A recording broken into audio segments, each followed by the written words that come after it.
catchy that'll get stuck in your head and annoy you. I think that's the best way to say it. Yeah, no, that's what you gotta create though nowadays. Like, Yeah. you gotta create music like that. Exactly. Just to be known, I guess. Yeah. So, welcome back to another exclusive interview. Today we are here with Danny. Say it all the way, cause I feel like I'll fuck it up. So No worries. I get it. Everybody mixes it up because of the V's, but it's Danny Del Real. Yeah, that's like my real name. It's on my birth certificate. Yeah. So, introduce yourself and let the people know who you are and what you do. So my name is Danny Del Real. I'm 21 years old, and I make music just for fun, just to have fun, and I just like being creative because I don't really talk too much. Yeah, I feel that. Yeah. Where are you from? I'm from Lakewood, Colorado, so more towards like the Green Mountain to the mountain areas.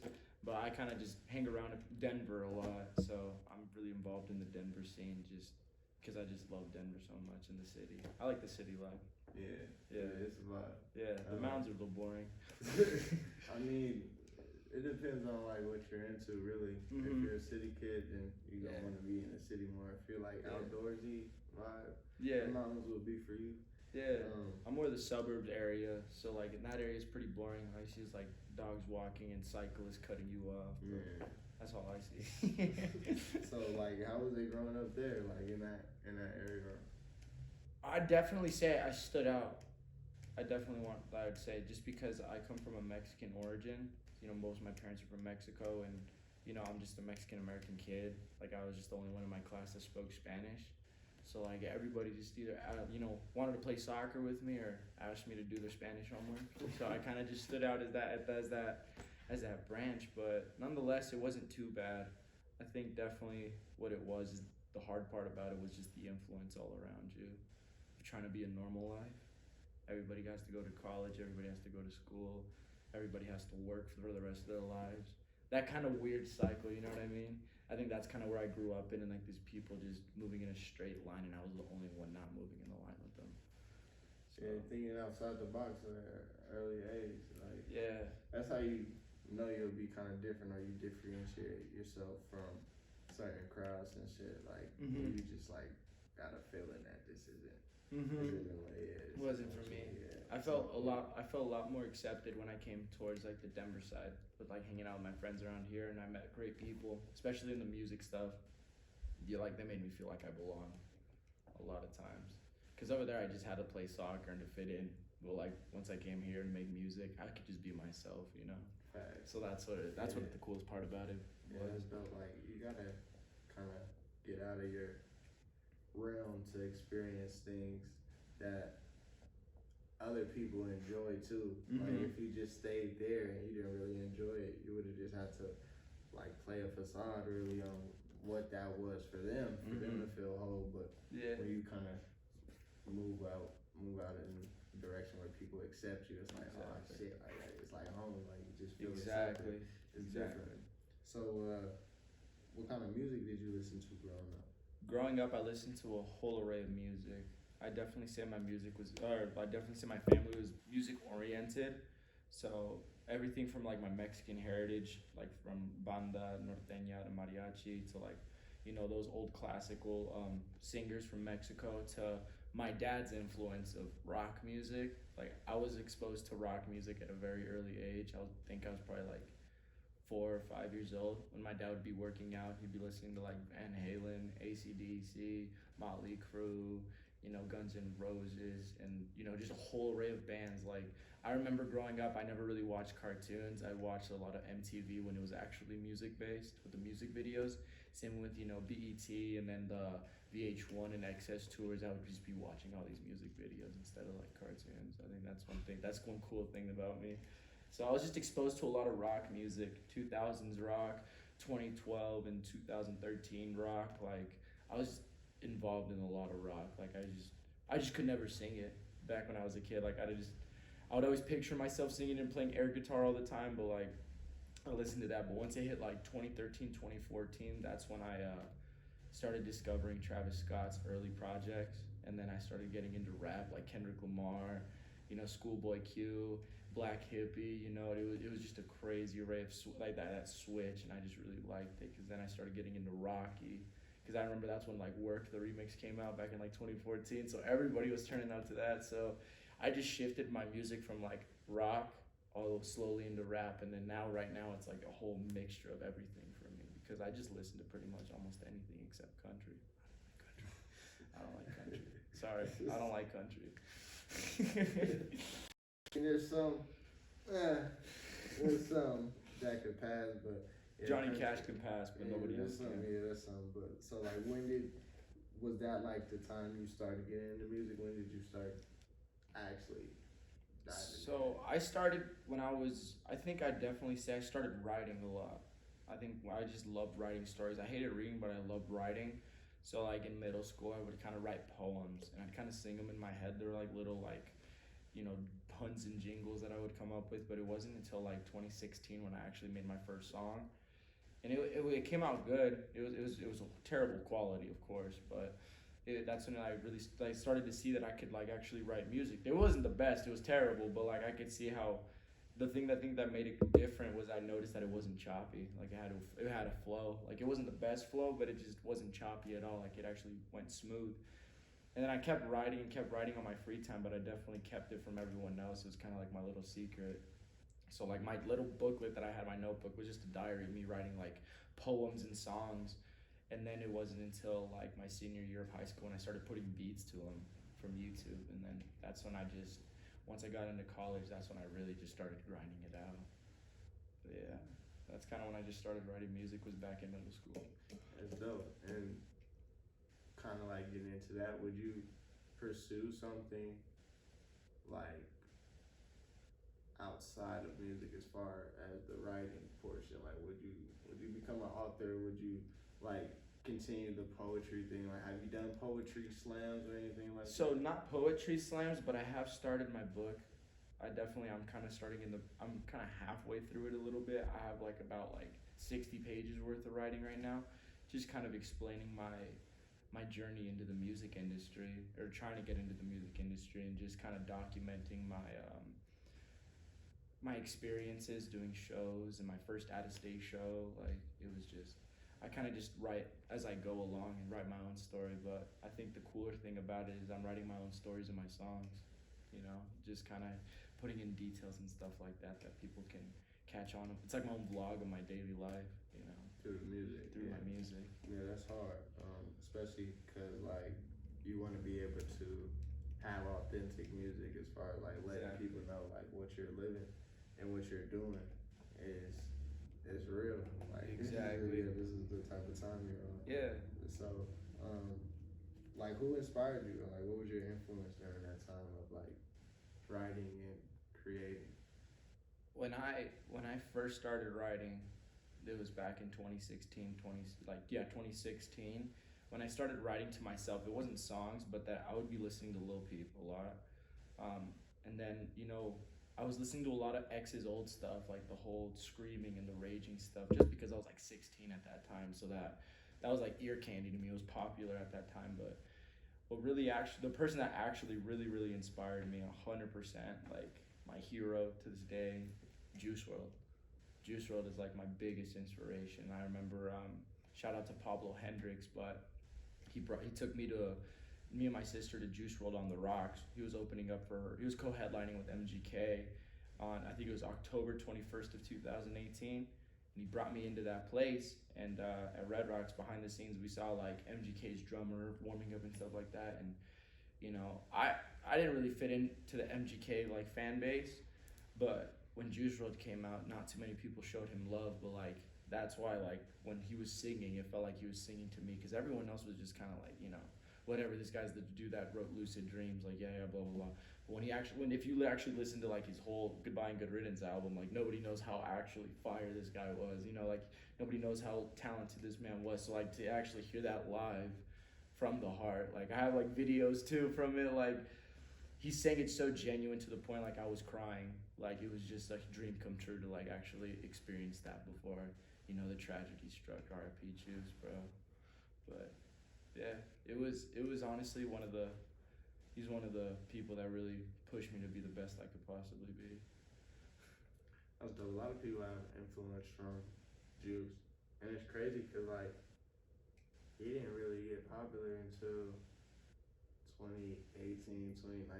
Mm-hmm. You know what I'm saying? Like really, really popular.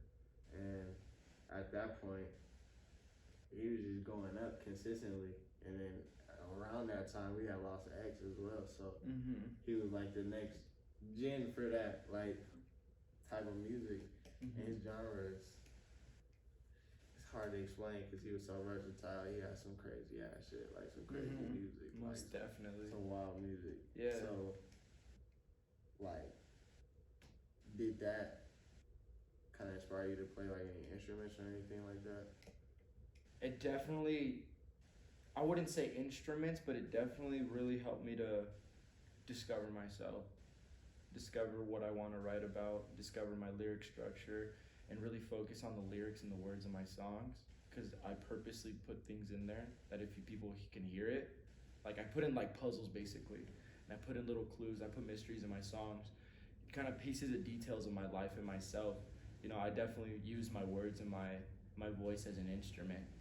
Different pitches kind of represent different things. You know, I definitely use a lot of like symbolisms and illusions, and it's awesome. I like using because I honestly suck with instruments. I'm terrible, but I have a good ear of sound, and I do have a good ear for lyric structure, and I study a lot of artists, not even in just rap genres, but rock, pop. You know, like that's where I really kind of focus my skill set. I would say is my songwriting and my lyric structure and my voice. Oh yeah. So how long does it like take you to write a song? Like to the point where you're kind of like, alright, I'm comfortable with it. Like, I definitely say it just depends on the type of song that they want me to write, or if I want to write. I definitely say if I really want a set in stone song that could come in, I definitely could write it in about 30 minutes, if that's like a full complete song. But from what I've been working on recently, I've kind of just been sectioning it halfway in between and stuff like that. So while I write my hook first, and then we space it out throughout the beat, then I can write my verses in between, and that hook helps me to keep myself on track from the theme of the song. You know, because that hook is really important, because that's what's gonna really keep it in somebody's head.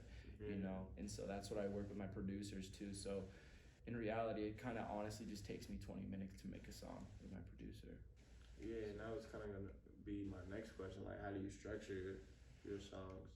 So again, it like depends, but I definitely kind of just go with the flow of what the beat says. You know, what I kind of listen to the beat, and if it asks for like if there's multiple drops throughout that beat, you know, we'll have hard pun lines going in through that side. But I definitely like using a lot of hooks and choruses and melodies. You know, definitely I love layering a lot of my music, a lot of my vocals. So like I'd have like my mains, I definitely have a little bit of backing just for like a little bit of bass, and then I also have like my melodies in the background just to give that little bit of ear candy to complement. That's kind of how I just structure my stuff. And so, when did you like kind of decide music was gonna be for you? Like you wanted to pursue that lane, I should say. The day I saw Juice WRLD live, like just because I just pictured myself on that stage at Red Rocks, that's honestly when I like wanted to make music for 100%. You know, like you still have to have a backup plan because you still have a regular life to live, because you know we're still nobodies, you know. But definitely I wanted to make music because I love music, and it was just my scapegoat, because you know as guys we don't really talk too much about our problems. So, and especially for me with my social anxiety, I can't talk to too many people about that stuff. So I kind of just write it in my music and just let myself alleviate my experiences, I'd say. And so now, like, yeah, how long has that been making music now? From the serious note, I would definitely say about 3 years, comfortable. I've been making a lot of music, just writing music and just, you know, listening to so many beats. I'd definitely safe to say 3 years of experience in making music. And what's been the reason, like, to keep going? I definitely said be for my own goal. I have a lot of people in my life that just want me to just work a regular job or, follow a dream or a success that they want that help them succeed, but they don't want me to find my own success. I feel like people think it's impossible to make it in this like industry, in this rap game or the music industry in general and rock or whatever. But I don't think it's impossible. I think if you just truly believe in yourself and you work hard and you be creative and you just be yourself and express yourself how you want to, you can be anything. That's just what I believe in. Because I've seen it happen to so many people. Like I've seen people go into pro leagues. I've seen people make it in some stock market business. I've seen businesses become successful here in Colorado that I never even heard of. It just starts with just believing in yourself and not listening to anybody, because it's all up to you at the end of the day. If you really want it that bad, then you're gonna go and get it. That's what I believe. That's a fact. Yeah. That's a fact. You kind of gotta stay like really strong on what you believe in, because this is kind of like the feeling I'm getting now with my magazine. I'm not trying to give up on it, like, Mm-hmm. and I feel that this is right for me. Yeah. And there's gonna be other people that's like, no, you gotta do this, you gotta do that, but I don't think that's gonna be right for me. Yeah. It's something like this or other ideas that I got that I want to pursue. Because, like you say, you gotta have a backup plan. Yeah. So, just because of that, I don't really give up on this, or you feel me? I just want to give this a try, see how it goes. And Yeah. you gotta put in that effort and, like you said, work hard and do what you gotta do. Mm-hmm. But to make it more tangible, because you can't just like say this is what you want to do and not have anything to show for it so that people can actually believe you.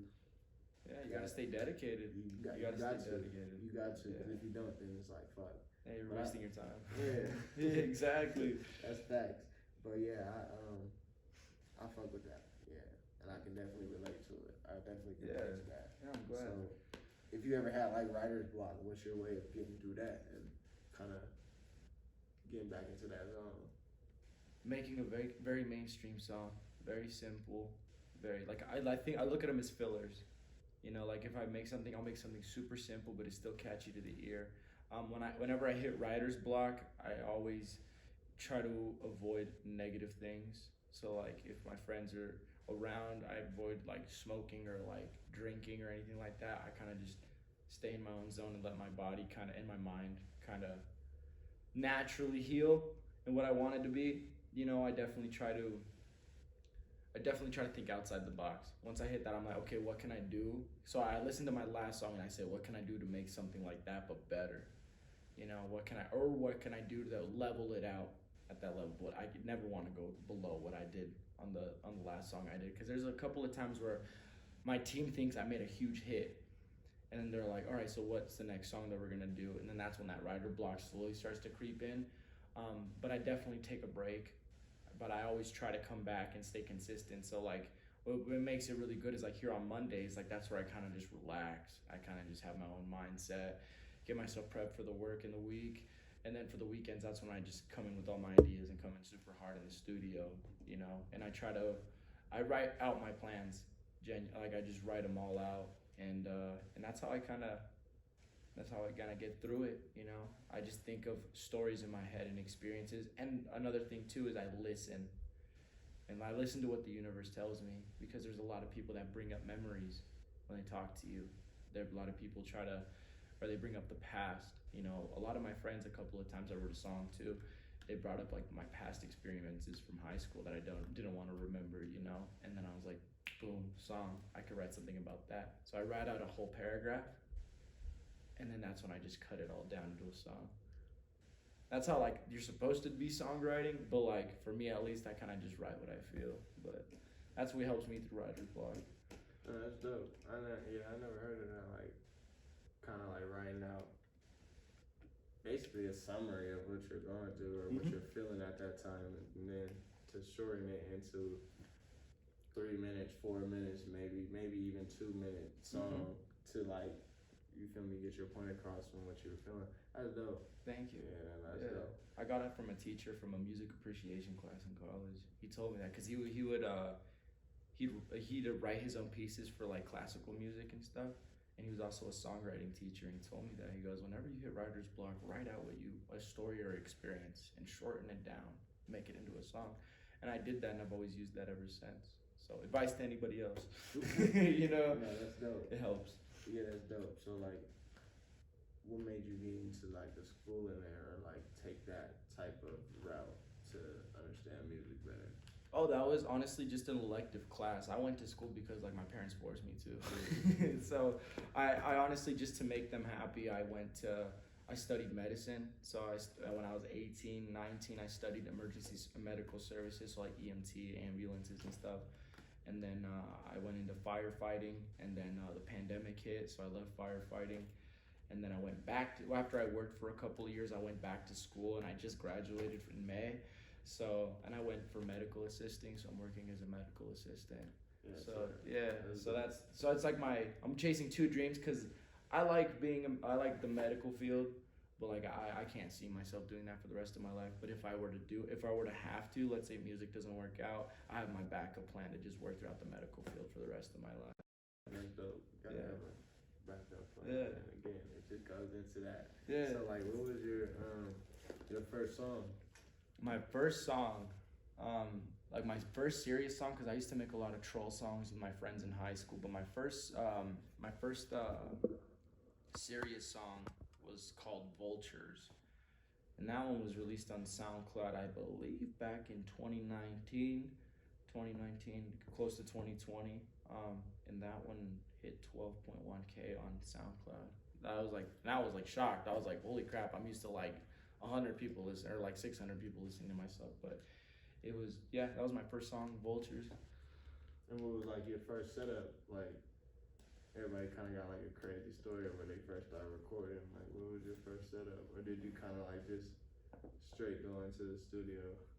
So it was a journey. I went through like 2 different producers just to get that song out.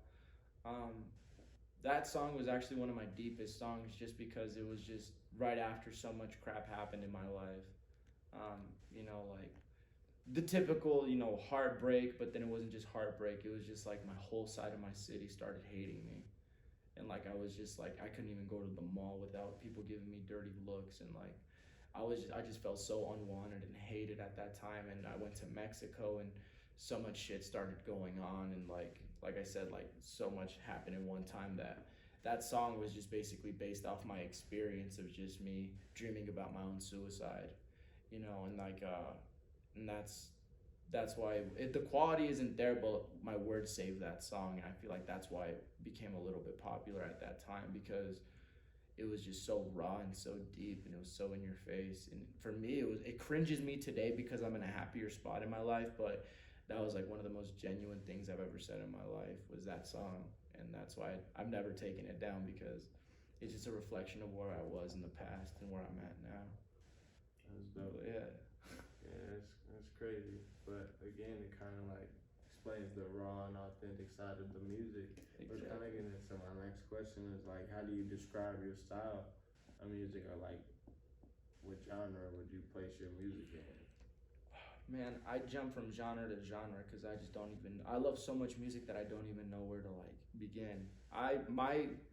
My team, we call it raw pop.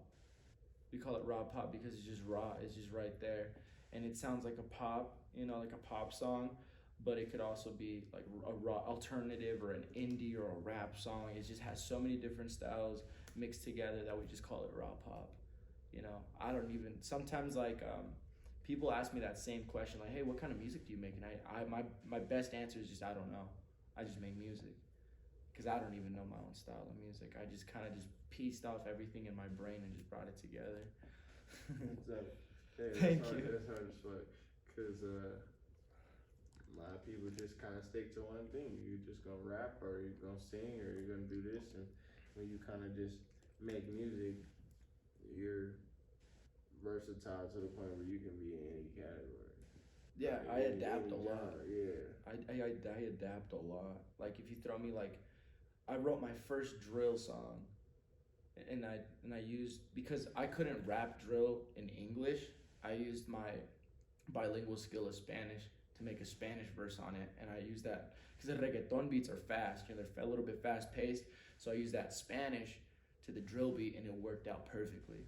And I don't know, I just have a lot in my toolbox, I'd say, because it just helped me a lot. Because like I've never written a drill song in my life, and as I'm dressed, I'm not really a drill type of person, you know. But I used my second language as an advantage to match that tone of music, and it worked out perfectly, and it was crazy. Facts. And damn, what fuck, I lost the question. I was just thinking about some. I was looking at this other one I had, cause yeah, I heard you working on. I don't know the name of the song, but I heard you working on a song when I had the interview with Rich, Mm-hmm. and I was listening to the whole process, and I was like, this shit's crazy, and B-Boy, he fucked it up with the. Yeah, he's B-Boy is crazy. He's the best producer in Denver, man. That guy can work. Shout out to B-Boy. That guy's.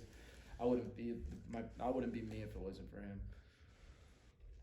Like, how did that song come about? Cause that was definitely more on the like raw pop side. Yeah, the raw pop. Yeah, like would you say it was more or less on that side? So like, Yeah. how did that song come about? So B-Boy was just doing the mix on me. Angelo XD, or he used to be known as Driz, but now he's Angelo XD. He actually made the beat. So Driz has a lot of, or I'd say Angelo XD has a lot of influence from Latin, and then also from rap.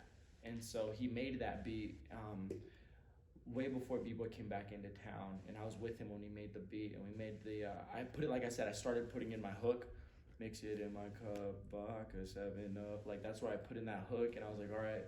And then I'll write I was like, I'll finish this later. Just send me this, and I'll write it at home. Because I like if I really like a song, I'm gonna write to it just to make it perfect, you know. And so Angelo sends that music to B-Boy. B-Boy's like, that's crazy, that's insane. And so we go to the studio, and that's when you came, and we just finished in that process. So yeah, that we just kind of came up with the song because we just felt like a club song, EDM, reggaeton type of feel.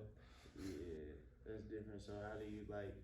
So what does a typical day in a booth look like for you? Just like I know I kind of have to experience, but you know, tell the people kind of what that looks like.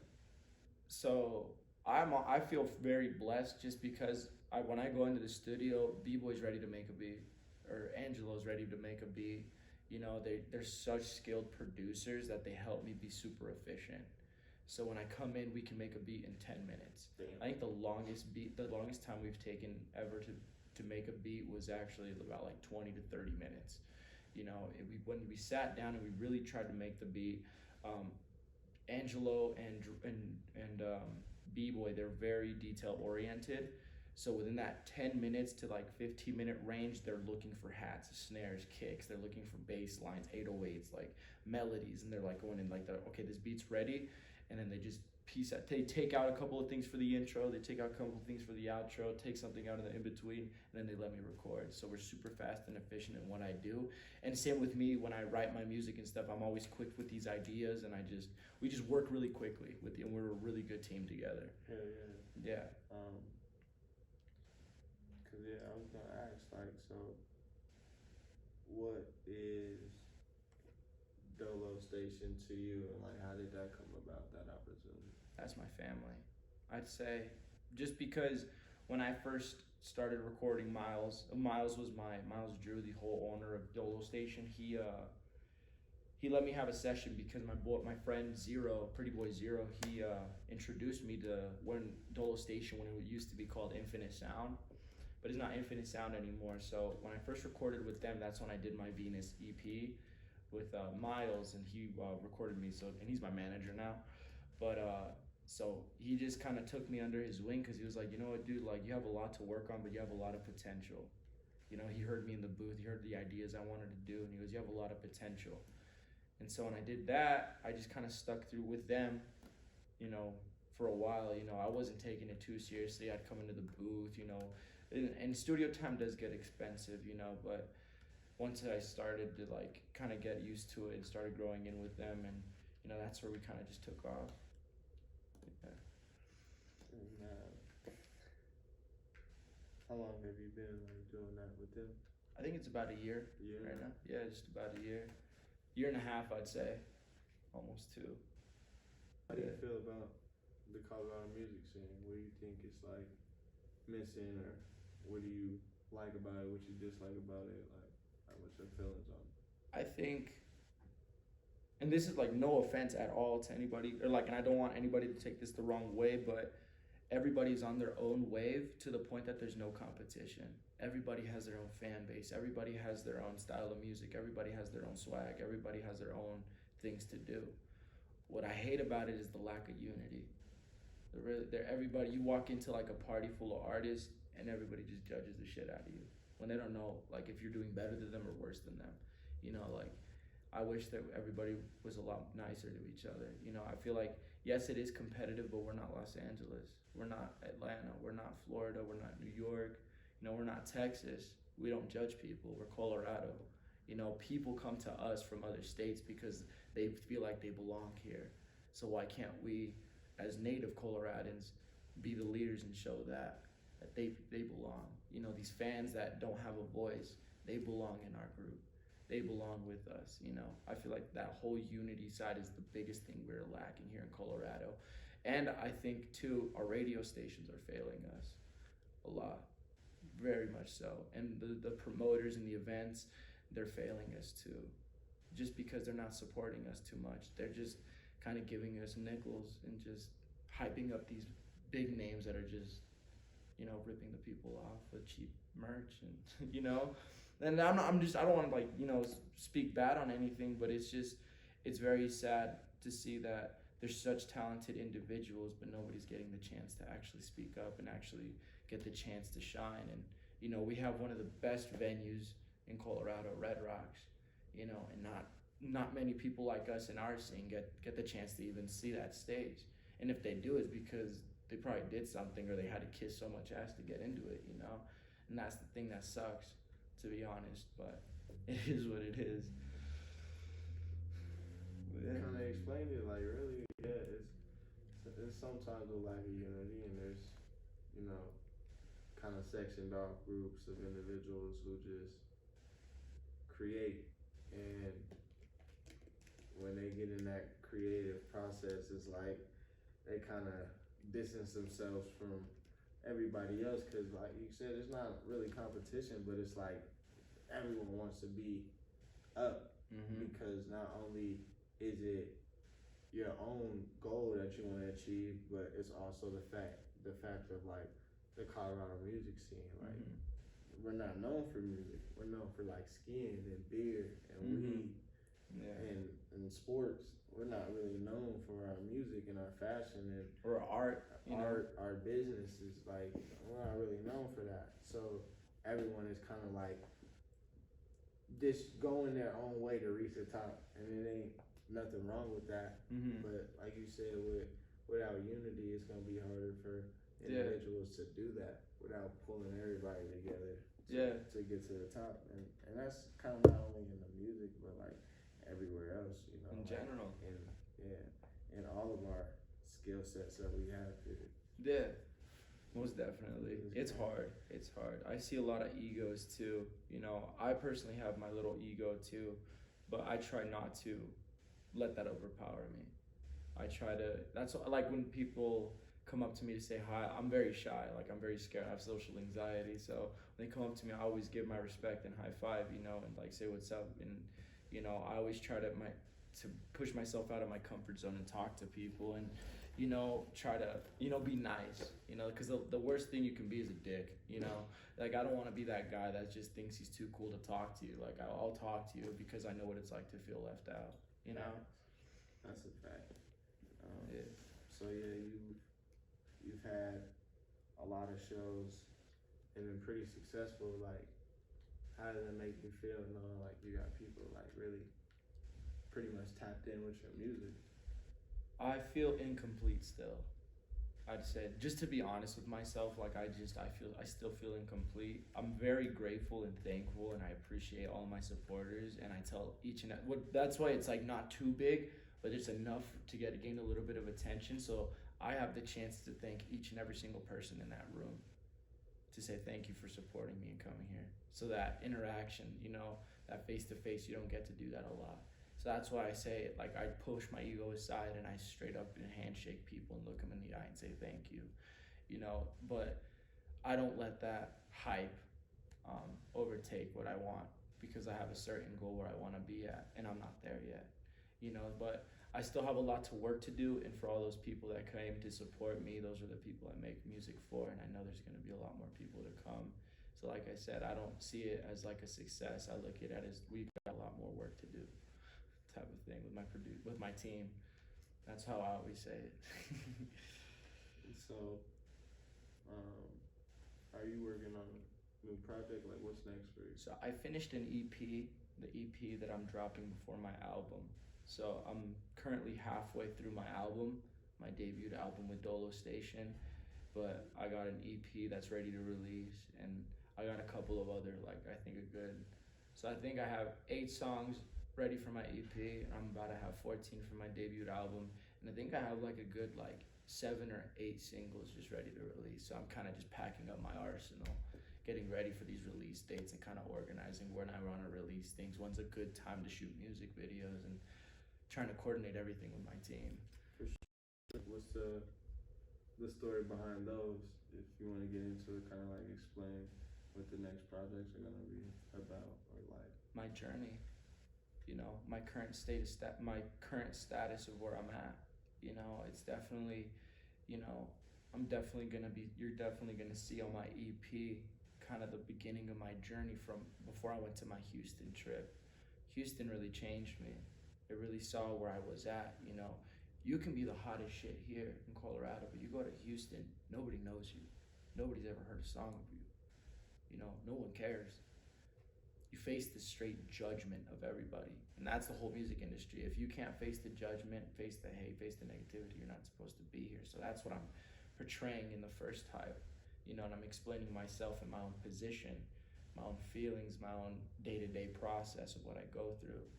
My album will be a little bit more deeper into my life, a little bit more about it's basically my introduction to myself and telling people, hey guys, this is who I am. You know, it's like I said before, it's hard to really mention my genre. So I have all these styles of music in my debut album to showcase my potential. And that's what I'm going to release, and to show everybody my actual potential. And that's kind of where I'm at. That's hard. What could we kind of expect on there? Like, what kind of curves are you trying to throw, or like what's gonna be new? What's gonna be, I don't know. There's definitely gonna be an alternative rock feel from it. You're definitely gonna get that, damn, this kid might actually be a rock star feel from it. Because that's what the attention that at least the compliments that I'm getting from. I got strangers and friends that are telling me, like, bro, like, you're a straight rock star. I accept that compliment, but I don't take it too literal. I don't take it to heart, because, you know, these people care about me, you know, and they might be just being nice.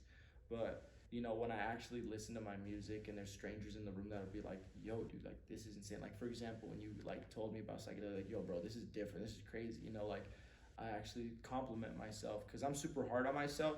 I actually complimented myself and said, you know, like, I might actually be a rock star, you know? Like, if I actually continue to push myself and I don't slack off, I keep myself focused and stay consistent, I feel like I may actually be it. So that's going to be my album's going to be the showcase of this is this kid's potential, and this is what's going to this is what might happen.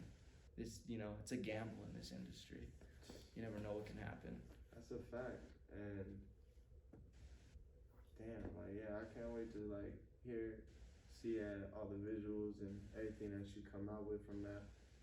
Cause like, yeah, I had that little glance, and I've like tried to listen to other music you had, like One Shot and things like that. Like, I've listened to a couple tracks, but to now, like, what that whole phase of you is gonna be, and have a different like feel to music. Cause like I said to you earlier, like I only listen to like a certain handful of genres. Yeah. But I'm open to anything. Like I'm open to anything. So now I can't wait to like hear what else you come up with. And yeah, it's gonna be dope. It is. Yeah, it's gonna be dope. Cause like, yeah, like you was explaining when I went in there, it was like, damn, like this is different. Like, I haven't heard anyone like this on this type of time when it comes to music out here. And that's another thing that we gotta show is not only do we got like rap artists, but we got singers and we got rock stars. That's like, you feel me? We got everybody. Like, you can do anything out here, and people need to see that there's more than just fucking skiing, beer, weed, and sports. Like everyone gets accepted here in Colorado. No one really gets too discriminated. You could walk out there and you don't have to worry too much, you know. In certain areas, yeah, but when you actually step into a concert, step into a place, you fit in. You know, it's calm, it's quiet in some areas, you know. And that's for the majority compared to California, compared to Atlanta, compared to New York, and all those different other states, and especially in Texas, you know. Like, I think that's one of the biggest blessings that we have is just everyone gets to fit in, no matter what. You know, like, you go to the music scene, there's so many rappers, but then they still accept you because you make music. You know, you'll go into like a country show and say, hey, I sing rock music. Accepted. You know, like, it's just that acceptance thing is super key, and we have to use it to our advantage while we have it. And before the out-of-staters invade. You know what I mean? That's a fact. Yeah. But, damn, man, this has been dope. I kind of wanted to, like, just end it here just because of, like, what you were telling me. Like, you got a lot of stuff that's gonna come out, a lot of more shows and shit that you'll end up doing, more music coming out. So I kind of want to, like, just let this sit here. Yeah. And we talk again and get, like, a recap going. Sounds on, good. like, everything. Yeah. Everything. We can do it in, like, a couple weeks, couple months, whenever shit starts getting back into, like, the flow of that. But yeah, man, I appreciate you for this opportunity. Yeah, no problem. Thank you for having this opportunity to talk to me, man. I really appreciate it. It helps me out a lot.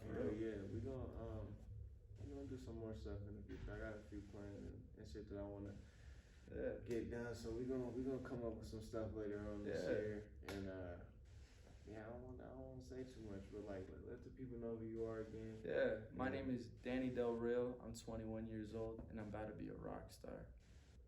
Talk to him. That's a fucking rap. Thank you for it. Yes, sir. Thank you for this. Yeah, no, thank you, man. Yeah, that's a wrap for If you ever want to come by to one of my sessions and chill, bro, you're more than welcome to. So. Yeah, I've been thinking of doing like some day in the life type of interviews and stuff. Yeah. I think that would be a little bit different for the platform. So I'm gonna try to do that. Yeah. We can set that up. Let me know whenever that. Whatever that looks like, and if I got time to go, we can set that up for sure. Yeah, most definitely, bro. Whenever, just let me know. You got my credentials. Yes, sir. I got you. Yeah, I'm definitely gonna be more tapped in with you. We're gonna create, and I'll let you know when this gets ready to air. I'll drop this pretty soon because I've been trying to get content in. Yeah. So I've been doing mad fucking interviews, but yeah, the more content, then the more we can get this shit popping, and the more people can know about you, man. Thank you. Man, I appreciate you. Shit, if you don't mind, we could probably like get a picture. Yeah, of course. Yeah, let's get a pic. Yeah, most definitely. Let me grab this out.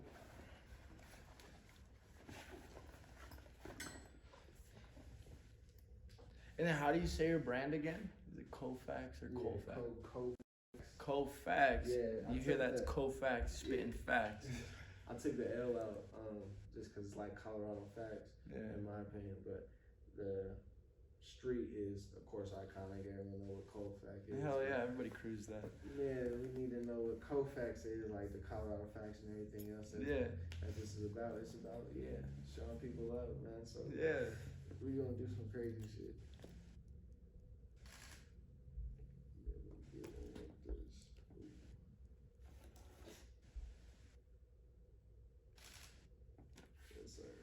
Bad. It's hard. Can I see those real quick? Bad. I just woke up too, but it's okay. Fuck. Alright, I'm actually gonna have to take another one. No worries. That's good. Let me do it with this, man.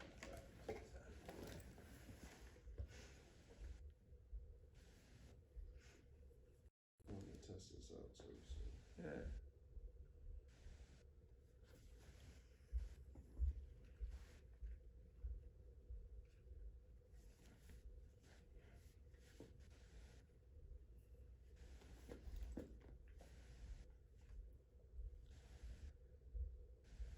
No, yeah, dude. It'd be sick if you did interviews and vlogs, bro. Like the Adam 22 stuff. Yeah, Like, I'm trying to get into some different shit. Like, Yeah. I really want to go crazy. Yeah. And come out with something. Think outside the box. Yeah.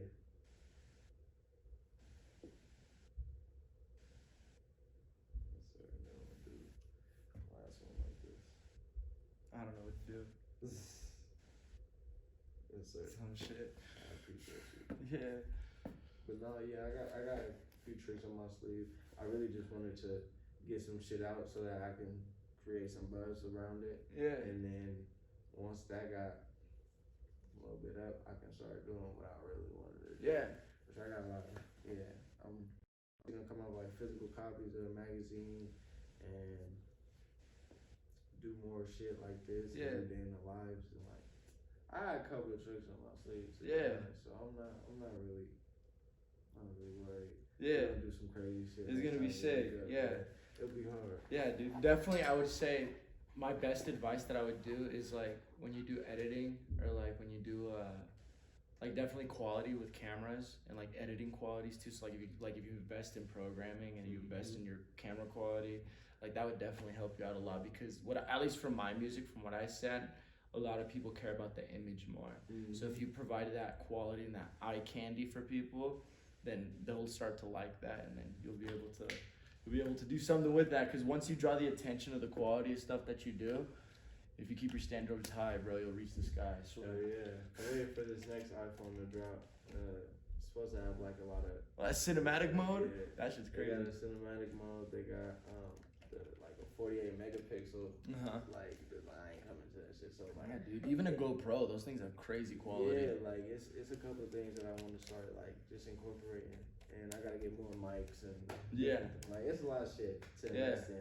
As you can see, I'm still like on that. I usually use this, but I'm not really the fan of the audio it comes out with. Yeah. So I use that. I rigged it up and I use that now, but there's so many different things that I want to. This is a good start though. Yeah, no, for sure. It's watch how this. It's gonna be sick. I believe in you, bro. I honestly believe it's gonna be sick. Yeah. Well, let me know, bro. If you ever want to come down to the studio and stuff like that, or ask me when I have a session, just let me know. You're more than welcome to come through. Hell yeah. And chill. This month, probably a little iffy. Yeah. Anything next month. Yeah, most definitely. Let's try to plan for that. Yeah, I'm free all next month with studio time, so I always just go every weekend. So. All right, bet. Just let me know. Yeah, we can definitely set something up. Yeah, for sure. Yeah, man. I appreciate Sounds you. good. Yeah.